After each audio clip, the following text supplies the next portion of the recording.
शासकीय विधेयके पुरस्थापनार्थ सन 2025 चे विधानसभा विधेयक क्रमांक 106। माननीय अध्यक्ष महोदय, सन 2025 चे विधानसभा विधेयक क्रमांक 106 महाराष्ट्र लोकायुक्त सुधारणा विधेयक 2025 मांडण्याची मला सभागृहाने अनुमती द्यावी अशी मी आपल्याला विनंती करतो। माननीय अध्यक्ष महोदय, आपल्याला कल्पना आहे की दोन्ही सभागृहाने एकमताने महाराष्ट्र लोकायुक्त अधिनियम 2023 आपण मंजूर केला होता आणि या मंजूर केल्यानंतर आपण केंद्र सरकारकडे माननीय राष्ट्रपतींच्या परवानगी करता हा आपला अध्यादेश आपला अधिनियम पाठवला होता।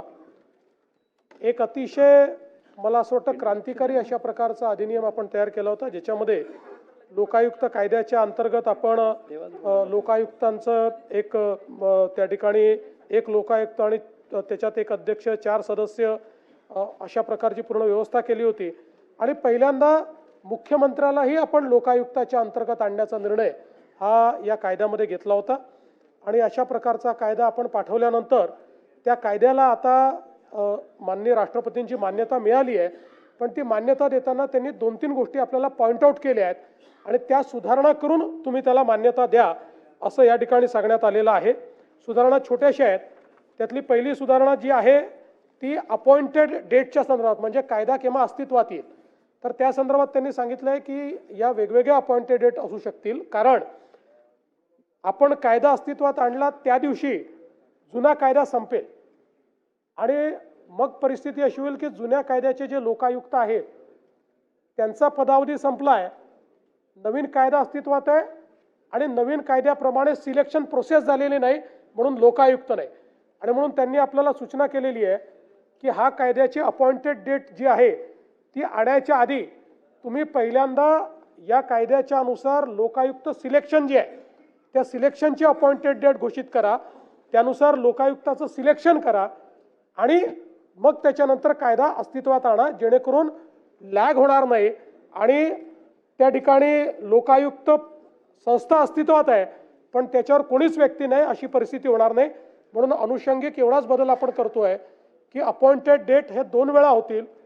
पहिलं सिलेक्शन प्रोसेस होईल आणि सिलेक्शन प्रोसेस झाल्यानंतर ही संस्था अस्तित्वात येईल, अशा प्रकारचा एक बदल आपण त्या ठिकाणी करतोय।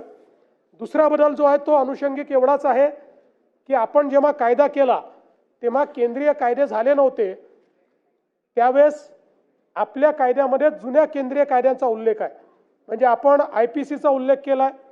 आता IPC अस्तित्वात नाही आहे, आता IPCच्या ऐवजी भारतीय न्याय संहिता आहे किंवा त्या ठिकाणी CRPCच्या ऐवजी आता न्याय प्रक्रिया संहिता आहे। तर तेवढ्याच नावातला बदल, कारण ती आता कायदे अस्तित्वात नाही, त्यामुळे ते जे 3 कायदे आहेत त्या 3 कायद्याच्या नवीन स्वरूपात आपल्या याच्यात आपण तो बदल करतोय। आणि तिसरा एक जो बदल त्यांनी सांगितला तो एवढाच आहे की आपल्याकडे ज्या संस्था केंद्रीय कायद्याच्या माध्यमातून अस्तित्वात आल्या आहेत, तर एक कन्फ्युजन होतं की त्याच्यावर उदाहरण द्यायचं झालं तर रेरा आहे। आता रेरा हा केंद्रीय कायद्यात आलेला प्राधिकरण आहे, पण रेरावरची अपॉइंटमेंट ही महाराष्ट्र सरकार करते, त्यामुळे एक कन्फ्युजन असं होतं की रेरा हे लोकायुक्त कायद्याच्या अंतर्गत येईल किंवा नाही, आणि म्हणून हे कन्फ्युजन आपण दूर करतोय आणि केंद्राने केलेल्या कायद्यातल्याही एखाद्या प्राधिकरणावर राज्य सरकारने जर अधिकारी अपॉइंट केला असेल तर तो लोकायुक्ताच्या अखत्यारीत येईल आणि लोकायुक्त त्यांची चौकशी करू शकतील। अशा प्रकारचे केवळ 3 या येतील, सगळे येतील। म्हणजे आपण कुठल्याही केंद्रीय कायद्यात जिथे अपॉइंटमेंट करायचे अधिकार राज्याला आहेत ते सगळे आता लोकायुक्ताच्या अखत्यारीत येतील। अशा प्रकारचे अगदी छोटे 3 अनुषंगिक बदल करून हा कायदा अस्तित्वात आणण्याकरता राष्ट्रपतींनी मान्यता दिलेली आहे। आता पुन्हा राष्ट्रपतींकडे जाण्याची आवश्यकता नाही आहे आणि म्हणून हे 3 छोटे बदल या ठिकाणी आपण आणलेले आहेत। प्रस्ताव असा आहे की सन 2025 चे विधानसभा विधेयक क्रमांक 106 महाराष्ट्र लोकायुक्त सुधारणा विधेयक 2025 मांडण्यास अनुमती आहे काय? प्रश्न असा आहे की 2025 चे विधानसभा विधेयक क्रमांक 106 महाराष्ट्र लोकायुक्त सुधारणा विधेयक 2025 मांडण्यास सभागृहाची अनुमती आहे का? अनुकूल असतील तर होय म्हणावे, प्रतिकूल असतील तर नाही म्हणावे। होयचे बहुमत आहे, होयचे बहुमत आहे. प्रस्ताव संमत झाला.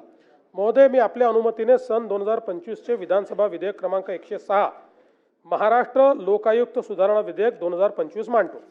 सन 2025 चे विधानसभा विधेयक क्रमांक 106 महाराष्ट्र लोक आयुक्त सुधारणा विधेयक 2025 मांडण्यात आले. संमत करणे. सन 2025 चे विधानसभा विधेयक क्रमांक 106.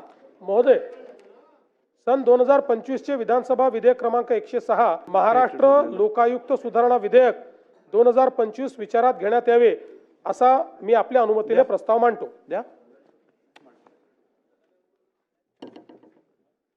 प्रस्ताव असा आहे की सन 2025 चे विधानसभा विधेयक क्रमांक 106 महाराष्ट्र लोक आयुक्त सुधारणा विधेयक 2025 विचारात घेण्यात यावे. प्रश्न असा आहे की सन 2025 चे विधानसभा विधेयक क्रमांक 106 महाराष्ट्र लोकायुक्त सुधारणा विधेयक 2025 विचारात घ्यावे. काय अनुकूल असतील त्यांनी होय म्हणावे, प्रतिकूल असतील त्यांनी नाही म्हणावे. होयचे बहुमत आहे, होयचे बहुमत आहे. विधेयक विचारात घेण्यात येत आहे. महोदय, सन 2025 चे विधानसभा विधेयक क्रमांक 106 महाराष्ट्र लोकायुक्त सुधारणा विधेयक 2025 संमत करावे असा मी आपल्या अनुमतीने प्रस्ताव मांडतो.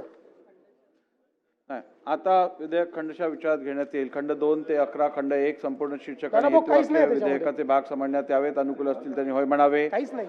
प्रतिकूल असतील त्यांनी नाही म्हणावे. होयचे बहुमत आहे, होयचे बहुमत आहे. खंड 2 ते 11 खंड 1 संपूर्ण शीर्षक आणि हेतू वाक्य विधेयकाचे भाग झाले. सन 2025 चे विधानसभा विधेयक क्रमांक 106 महाराष्ट्र लोकायुक्त विधेयक 2025 संमत करावे असा मी आपल्या अनुमतीने प्रस्ताव मांडतो. प्रस्ताव असा आहे की सन 2025 चे विधानसभा विधेयक क्रमांक 106 महाराष्ट्र लोकायुक्त सुधारणा विधेयक 2025 संमत करावे.